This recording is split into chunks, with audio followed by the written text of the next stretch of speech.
What's up, everybody? Welcome back to another edition of the Teeing It Up podcast. I'm your host, AC, with DFS Karma and Bet Karma. As always, I got my co-captain, Sam Sherman.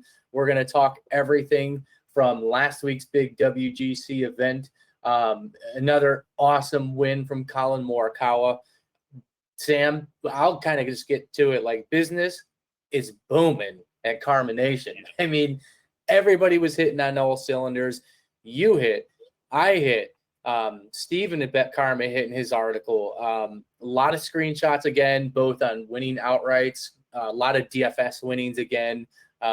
Luckily, I binked, quote unquote, a Q in a way, which is awesome because you immediately told me you would have won them all. You had a great week in DFS though. So it's been the story of 2021, man. I mean, it's like every week we come on here, we sound like schmucks talking about the previous week, but that's the reality. Like, we're going to come on here and talk about it, win, lose, or draw, right? And fortunately, we've had really 2 months of unbelievable success. Hopefully, we can kind of keep it rolling because we have some big tournaments coming up. And, it's we got to keep it rolling, man. So business is booming. Talk about your week. You had a breakout week yourself last week. Yeah, I finally got on the winner train that you've hit like a winner every week. I mean, it's funny. It was like my first week I was kind of dabbling on. I put it in our Discord and I was like, hey, here's like what my odds are if I were to put them, like if I converted them to US odds. And I was like, I have Morikawa should be like, 28 or 30. And I was like, he's like 47 on DK Sportsbook. I was like, this is an auto. And like, I put it in my article where I'm not right often, but I feel like when I am right on something, like it hits everywhere. And I was like, Morikawa is my favorite player of the week. His approach game is out of this world, and if he literally putts average, he's going to win. Because I was like, in a way, he's basically Justin Thomas. Like, Justin Thomas historically is not a great putter, but when he putts average or above average, like, he just wins. And Morikawa, dude, he is so clutch. Like, I feel like a lot of younger guys, like, they come into the Sunday with a 3-shot lead, and like he just hit every fairway like it was a practice round. Like, he literally just does not falter. He is like, at first I hated the comparisons to Tiger, but he does some Tiger-esque things. Like, when he gets a lead, he just doesn't let go of it. So that was fun. Yeah, I mean, my core that I put out was really strong. I mean, the price worked out. I almost had the nuts for from Friday to the end, towards the end of Sunday. I was top 10 in like 8 different tournaments. I just needed Hovland, which I know you had, and he helped you, but like, he was mega chalk. And after he made that quad on like Friday, I was like, oh man, this is going to be big if Hovland can drop off, because he was the one guy I didn't have, because I had Morikawa and Rory. I had Scheffler up there, who like made a bizarre double, of course, at the end of Sunday to like take himself out of like the top 5. But yeah, it was a good week. I normally WGCs are hard, but that was a classic example of his kind of play the studs for the most part. I mean, a lot of the cream rose to the top. A lot of those Euros faltered, but it was tilting to see all those Q scores where like I put up like 560 and I would have won a bunch of those by like 30 points. I'm just too big of a coward. Hey man, shoot or shoot, Sam. You got to toss a couple dollars in there. We were talking about it in Discord. I'm surprised you didn't get into the lower one, but it's all good, man. Now you're trending. Now we're getting at it. Anyways, let's dive into, which is historically a tougher tournament. I took a quick look because I feel like the wins generally have caused an issue at the Arnold Palmer the last few years. It doesn't look like it's going to be that bad right now. The only day, dude, it could be a wild Sunday. I just saw Sunday looks like it's like howling wins, and the other days are not. So like, it's the kind of thing where the entire leaderboard could switch on Sunday. Oh, I have a note here. Sorry. I wanted to go over this because, again, every week we do like to quickly talk about our core plays. You can access this, our content, and everything else under the subscription button on both websites. So we talked thesis-wise last week, and, Sam, we can jab real quick on this. Like, the joke was EVR. You had Lanto, I think, in your cash lock and your final thoughts, which actually convinced me enough because we talked on the podcast, stars and scrubs generally was, going to be the route in a no-cut event. It's a good learning lesson. And EVR outscored John Rahm in my lineup. I mean, I felt like my lineup was like on the brink of literally winning everything, but I digress. So it's a good fundamental note for the next no-cut event that it doesn't, in my opinion, matter. Like I did kind of luck out, obviously. Like I had to troll you, Sam, but EVR scored a ton of DraftKings points. Oh, I know. No, on Sunday, of course. I was like I was the AC bump. Like literally, like I see on Sunday, I was like, oh yeah, he's like 400 through his first 5. I mean, was it Friday? He shot like 30 on the front. I was like, this is just he was top 10 for a while going into mid-Friday, and then he kind of fell off, and then he bounced back on the weekend. But again, it comes down to no cut event, DraftKings scoring, which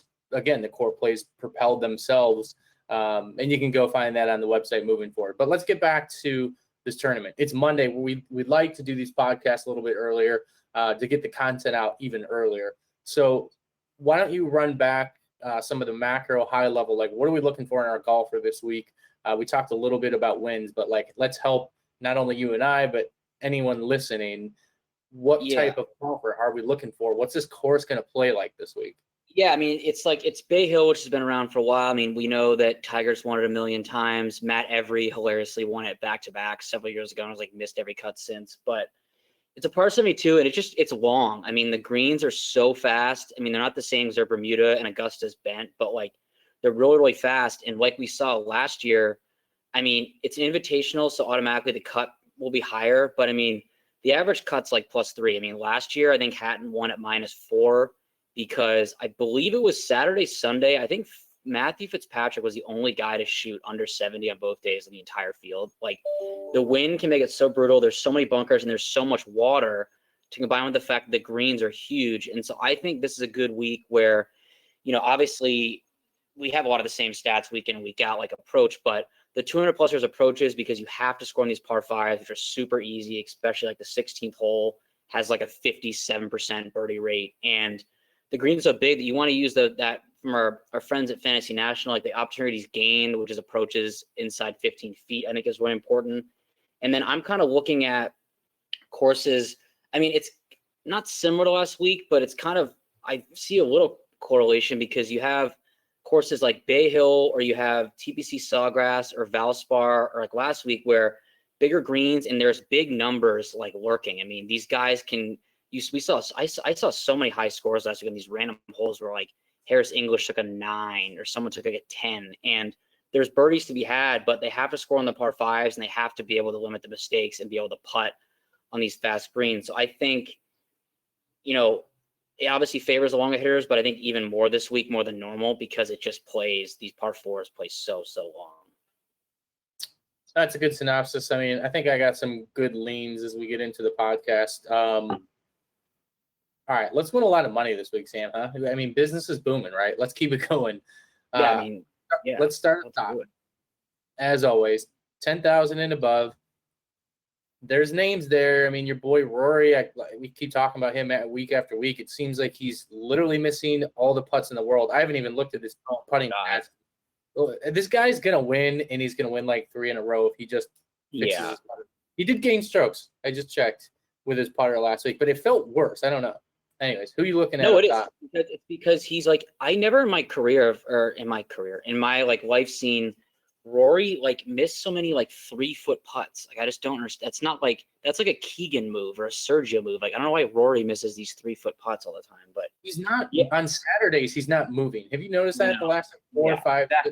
He takes himself out of it on Saturday, and then he'll go low or do like I mean I think he ended up like T6 last week, and he like it's because he missed so many. But. Yeah, he should be the chalk. He probably, I mean, he torched the field. I think it was a couple of years ago here. He's obviously, you know, it's funny. We always talk about how it's like, it's playing bad for Rory. It's like, because he just hasn't won, but like, you know, he finished 6th last week and like he didn't have it. So it's like interesting. Yeah. I'm not sure what your leans are. I mean, you normally start off, I like these guys. Hovland is something else. That dude makes when he hadn't made that quad, he probably would have won. But shaping up to be mega chalk, and I don't know. I just think I prefer Rory. I like Hatton, obviously, and then I think my favorite play above 10K is I don't think people are just going to play Patrick Reed for no reason.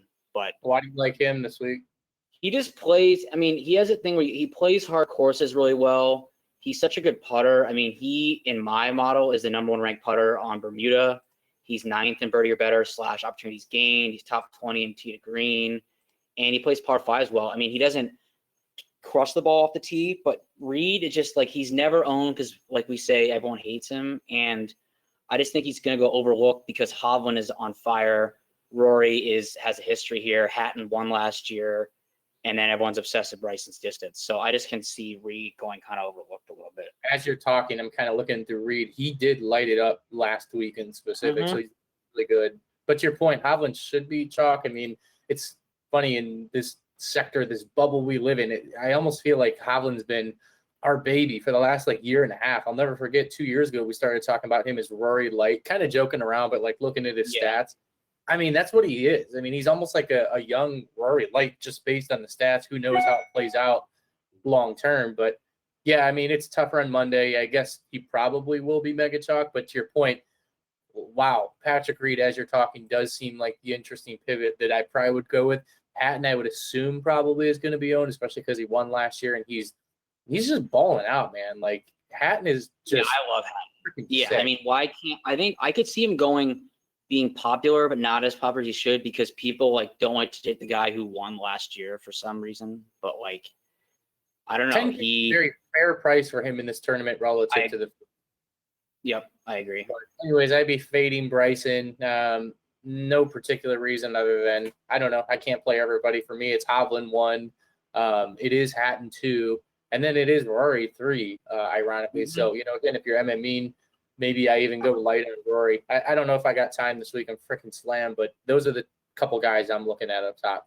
All right, let's go to next range down towards, I don't know. We'll cut it off at Zalatoris at 8,600. What's this range looking like for you? Yeah, I said it last week. I mean, Fitz was kind of pulled a Rory on Saturday. Didn't really do much, but obviously he's played well here. He plays long courses really well despite not hitting it far, and I think he's just playing really well, and I'm not even a Fitz guy. I like him. I like Sungjae, as I always do. I mean, he's a little more worrisome because like the last 2 tournaments, he normally is like such an approach stud, but he's just been gaining a lot with the putter, so it's not worrisome, but kind of gives me some pause. I think the most interesting play for me in this kind of – 2 most interesting plays would be Paul Casey, who I hate and I never get right, but he's playing like really well. I mean, he played – I think he was at we haven't seen him since AT&T, but I think he finished top 10. He finished top 10 the week before that, and then he won in Europe a couple weeks ago. So I like him. And then I can see guys like Molinari being popular, but I never play him, and I'm not playing him. But, I mean – Zalatoris, I mean, why would I stop playing him now? I mean, he just keeps churning out these finishes, and he's just. How did he do last week? I kind of lost touch with him. I didn't really see his numbers. Finish wise, he finished 22nd. Like he kind of finished it. I mean, I guess he's a baller too. He really is. I mean, he's kind of the guy. He's gonna win soon. I mean, it's weird. Like Hideki, I put in final thoughts like as like a leverage. Like if you want to take a risk, he can get hot, and then he ended up dominating. I mean, but Hideki. It's weird. I don't think people are going to play him again. I don't think people are going to play Spieth because, randomly Spieth has never played here, which I thought was interesting. That is very weird. I'm not playing Spieth even though we've been kind of on him. I almost won him that bet a few weeks ago, but I don't know. I mean, I just feel like 93, it's like there's a lot of water, like you said, lurking here. And Spieth I still see the spraying of the ball. I know. And I know he's making the turn though. And like, who knows? Like, if he wins, I wouldn't be shocked. But I could see big numbers coming in for Spieth at this tournament. So I don't want anything to do with him. Sungjae's look bad with his irons. Hideki, I've talked about for weeks, is just I freaking love him like everybody else in DFS. Maybe that's just the boomer in me the last 5 years playing a lot. But I don't know. I feel like Hideki's price needs to keep coming down. Like I agree. I mean, I think because he's 94, he's going to be like sub 10% owned. But it's funny because I think if he was like 89, just because people saw 8 in front of it, he would be like triple the ownership of that. But yeah, I don't know. I mean, I think like, okay, we talk about him all the time. I mean, are you going to play Jason Day, who's won this tournament and withdrawn the last 2 years? No, I'm not playing Day. Day's like, I don't even know when I play Day. I guess it's honestly just MME these days. I mean, I love the weeks where Day becomes chalk. It's just such an easy fade. But yeah, Day is going to randomly win. Let's be real. Like he's just going to show up. Absolutely. He'll be like 3% owned and win by like 5 because he puts the lights out. You brought up Casey. Casey, I put in my bets at Bet Karma. That's one of them. I mean, I love the way he's playing. I like his price at DFS. Like, I feel like building around Casey makes a lot of sense. I'm sure he's going to be probably popular. To me, before we got on this podcast, again, we've done this for so many years. I just envision this as a Paul Casey type course. Like, that's why I like listening to what you say out the gate is like, what type of golf are we looking at? And it's like, all right, Paul Casey, he historically doesn't win ever, but give me the guy who's going to top 10. That's how I like to build a lot of my DFS lineups. Like even last week, I'm like, all right, Finau, whatever. Some of these guys I like to build around, at least that I have a strong inclination that they should bank a top 10. And then I got to get quote unquote lucky with the EVRs of the world to fill out the roster. I like that you brought up Zalatoris. I don't know why I kind of overlooked him last week, I guess. But again, while you were talking, I mean, dude, his numbers are off the chart. Like, he's sick. I know you're going to play Molinari. No, I'm actually not. Like, he is a good play this week. He's a good play this week. I know, 8,700. I'm probably not. I did debate it, but there's no. I mean, I'll say I give him a lot of crap. He does have 3 top 10s in his last 4 starts. Like, he won here, obviously. Like, it's not that I even think he's like, mispriced, but I mean, I don't know. I hate playing Molinari. Yeah, I need to see more sample. And again, he could be one of those guys that, again, it's so early in the week. If he's 20% owned, like, I'm fading him. Like, I actually like playing Molinari when nobody's kind of playing him. Another thing, Louis, he could be a trap this week. Like, I just never play Louis. And I saw him on Sunday when I was watching a little bit that he was just nailing in long putts. I didn't even look into his data. But I guarantee I'm not playing Louis. Billy, I did bet Billy Horschel. I probably won't play him in DFS because, again, it's more of the price thing right now. I don't know. Like, I like the outright bet on Billy Horschel this week. And other than that, I feel like he's either going to be right there or he's going to tank this week. But as we get into the next range, I did want to steal this range because I know Sam Burns is going to be popular. You brought him up. We talk about him all the time. Again, that's another guy you and I like always bet. He'll probably win at some point. I bet him. He's always fadeable, I think, at this point in DFS, just because he's so popular. Like, he's always a fade target. But so I think this is an interesting point in the podcast / how to create our lineup this week. It's right here. Sometimes we talk about it in the 7K range, but I think it's this low 8K range. Now, again, the projections portal, which we don't have because we're doing this on Monday, which is cool, but I'm interested to see the ownership. No, dude, you're a liar. We got projections portal up. Oh, it's up already? Wow. That's amazing. What are we projecting? I'm refreshing my page right now. I thought it would be live on Tuesday. All right, so I'm taking a quick look live on the projections portal. In specific right now, I want to look at the ownership in this 8K range. Let's see. Am I going to get lucky? Maybe not. I actually thought Max Homa would be a little bit lower owned, but 14 or early, that could go down to 10, which, as we know, is quote-unquote lower owned these days. I feel like everybody's 5% owned. But my thoughts are, I like Sam Burns. We talked about betting him. Sam can win. But when I think about this course, I feel like I want the grinders right now. And like Sam, I feel like pops more for the open courses where you can bound and bottom gouge. And, dude, Homa is just playing like a freaking, like, stunner right now. I mean, he ranks high in my model. I'm sure he does yours too. He ranks 3rd in my model, and you're projecting him as one of the highest owned Karma values in the value section, literally popping in our model. And then if you look closer, I actually like it's like top 20 odds, top 5 odds. It is a little bit depressed relative to Sam Burns, but again, that's why I quickly talked about I like Sam Burns in the betting market.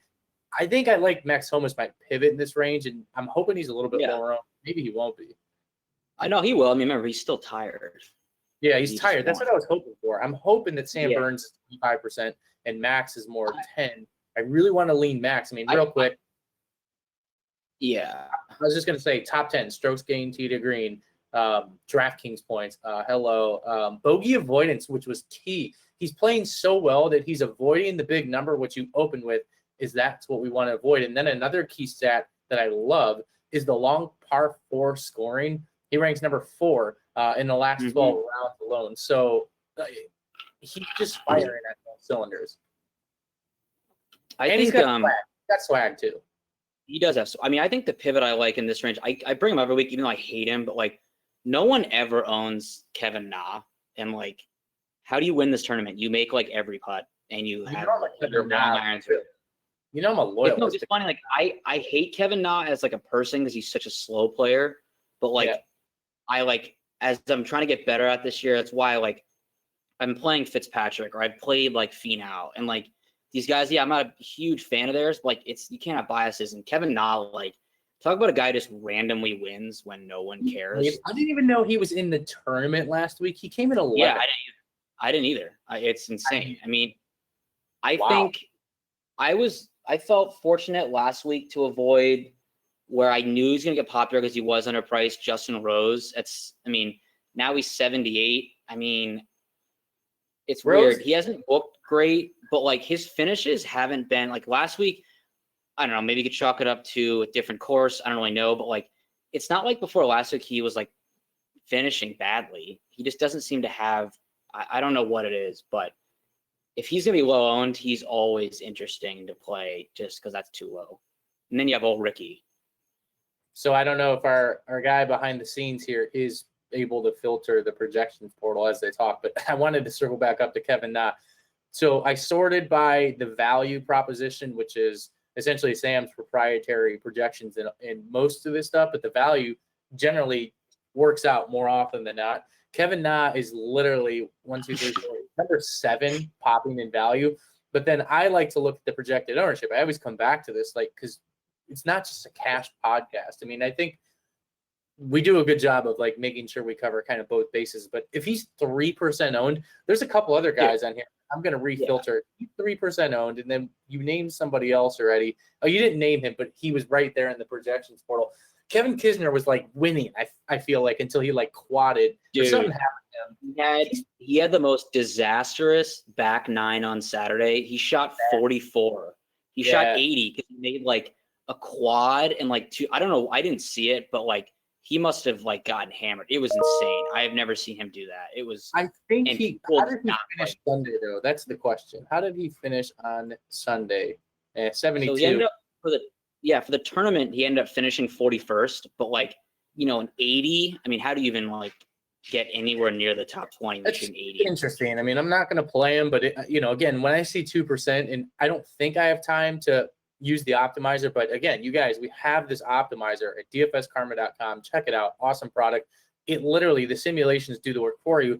You can adjust. That's what I do. I kind of mess with the model, and then I look at the ownerships in the projections portal, and then I pick some guys out like a Kevin Na, and if it only spits out, say, 5% on the optimizer, I literally just increase like 15 or 20, so you can do it with these guys. Let's go down the board, though, real quick. So I like – Are we both playing chalk? Are we both playing chalk Cameron Tringali, I hope? I am.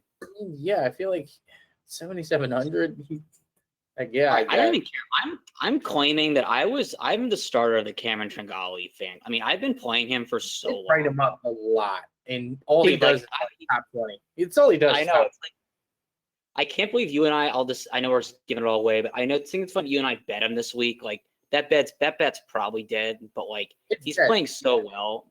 Yeah. But sorry, I cut you off. Like, why not? I cut you off. Kokrak, I like a lot.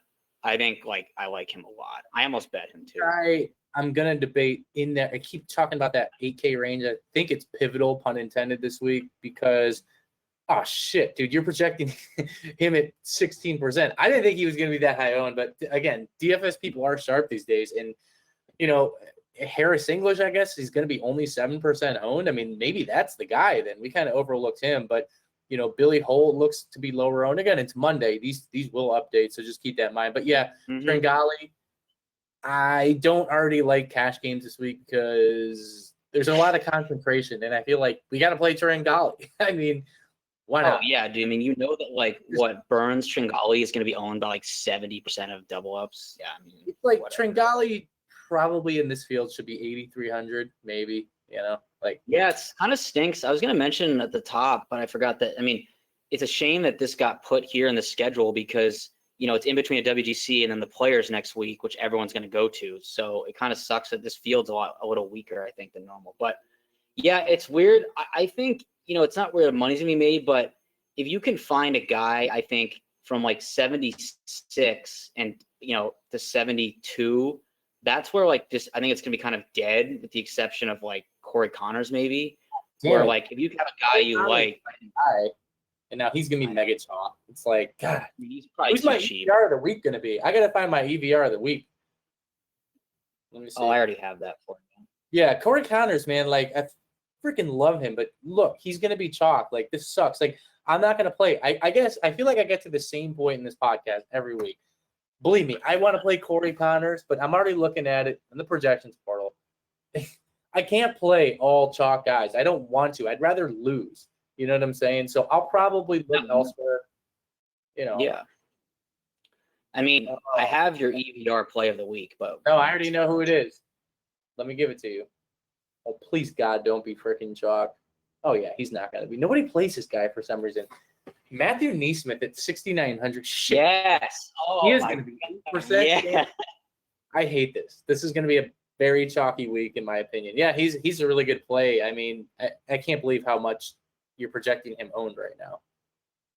Yeah, I mean, I hope that goes down as kind of like, I mean, there's like a lot of guys in the quote unquote industry that's like, when they talk people up, they can move the market a little bit. And I hope that he's not one of those people, but I don't know. I think that guy is good. I think he's going to win sooner rather than later, but I love him. I always play Wyndham Clark, who I think is an awesome, like sub 5% play.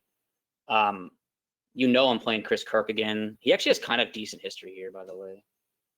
Oh my God, Luke List is going to be 12%. I was looking at Luke. Luke List is the epitome of if he's 12%, it's 70. Just do not play. I actually like him. I'm advocating. I would not knock somebody that in a 50-50 beat me with him because I actually want to play him. But I'm sorry, I cannot play all these chalk guys. This pricing sucks this week. This actually might be the worst week I've ever seen pricing this season on DraftKings. I mean, dude, I'm going to go down in the 6K range. I mean, our boy Munoz, like, he's popping in the karma value, low owned, 6,700. I don't even know what he did last week. Like, how did he do? Russell Knox is down here. He's played well this year. I mean, excuse me. I've had some success with Russell Knox this year. And 2%, 6,700. What's his course history here? Dude, Munoz ended up actually like better than you think. I mean, he had a bad like first round. He finished 22nd. I mean, wow. It's actually not terrible. How about? I mean, the play here is I keep playing him. It's people just like used to love playing Brendan Steele. I don't know why they don't like him anymore, but like, give me a course that you need driving distance, which he has. Stroke off the tee, great. Par 5 scoring, solid. Like, he obviously suck putting, but like a lot of the guys who like suck at putting. So I think he's too cheap. Yeah, I agree. Anyone else in this 6K range? I mean, I got to get weird. Adam Long's down here at 6,500. Anyone else? Doug Gim. I mean, we were on him for a while. I always play Adam Long. I mean, I do like Doug Gim. I think I'm going to go back, probably GVP only, but I mean, do you remember when like Peter Malnati is still playing well and he was like 8,000 in chalk and now he's like 6,500 and like no one wants to play him? He like hasn't done any worse. He just now is cheaper. I hate the hat that he wears. Yeah, you can.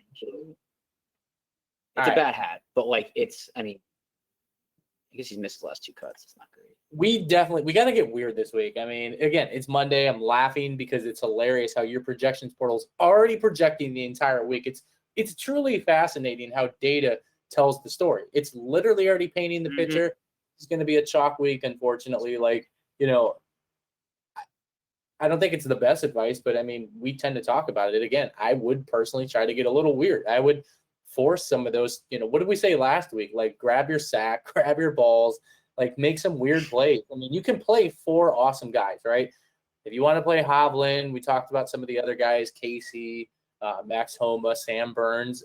As much as I want to play Tringali, Neesmith, Connors, and these other guys, like Sam, they're going to be all 15% on at least. I mean, I have the Galaxy main play if you want it. What is it? Patrick Rogers. Man, I feel like he never just Rogers on Bermuda grass, and his form is fine for only being what he is. Course history, played here 5 times, has a 24th, 46th, 7th, and 20th. I mean, I'm just saying, there's way worse plays than him. I'm not saying he's the best play. I'm just saying he's a lot. No, it's intriguing. I mean, it looks like he had a nice finish last week, an okay finish, top 20 at Puerto Rico Open. So at least he's in some form. Yeah, Joe Damon's down here. Damon, I know, dude. Joe Damon. I don't know if I can play him right now. He does not look very. Oh wow. I mean, he's playing bad. Yeah. I mean, I like Gim. I expect he'll be someone like people play in the 6th range. I think people will play Keith Mitchell because people still think that he's like this stud on Bermuda, even though he's not really played well in like a while. Dude, Adam Wong. I mean, I play Adam Wong like every week, so you don't need. Let's finish with this guy. I'm just bringing him up now as I look at him. Cameron Percy has been playing. Dude, he's been 7th last week at the Puerto Rico Open. Yeah, he's like he's like an older guy, and especially if it gets windy. I mean, he like doesn't hit it a ton, but he's like pretty decent, I think. If you want a super punt, I mean, I like Cage Lee, who people probably forget just finished 2nd to Brooks. He's really good. Richie Warinsky has the best name ever and is like 6,100. I mean, he scores in waves. There's guys. All right, what's your bold? Dude, what's your bold call of this tournament before we close it down? Bold call or like bold winner? Or... Yeah, I guess winner. Like we always say, you don't have to pick the favorite like Hovland or Bryson or any of these guys. By the way, Bryson, you're projecting for 8% owned. I mean, Jesus, I might have to pivot to Bryson. Just ride that. That goes up. My bold call. I think that. I mean, I guess okay. So my bold winner will be Wyndham Clark at 135-1, but that's a good number, I think. My bold call is that I'm going to say that Chris Kirk is in the tournament lineup. All right, I'll leave it as. I'll kind of come back and contradict myself so we're shooting straight. I do think Cameron Chigali is like probably the one good chalk I'll play this week just because he was the first guy I saw when I opened my app and I'm like, whoa, he's playing way too good, 7,700. So I'll probably stick with him, but I'll definitely find like we talked about Cameron Percy and some of these other guys. So you got to get a little weird if you want to win the big money. And also, I didn't really lead with it, but check out betkarma.com. We have a ton of stuff going on over there, guys, including that's how you get access to our betting cards of the week, and content goes up there as well on Tuesdays. All right. Good luck this week. We'll see you guys next week.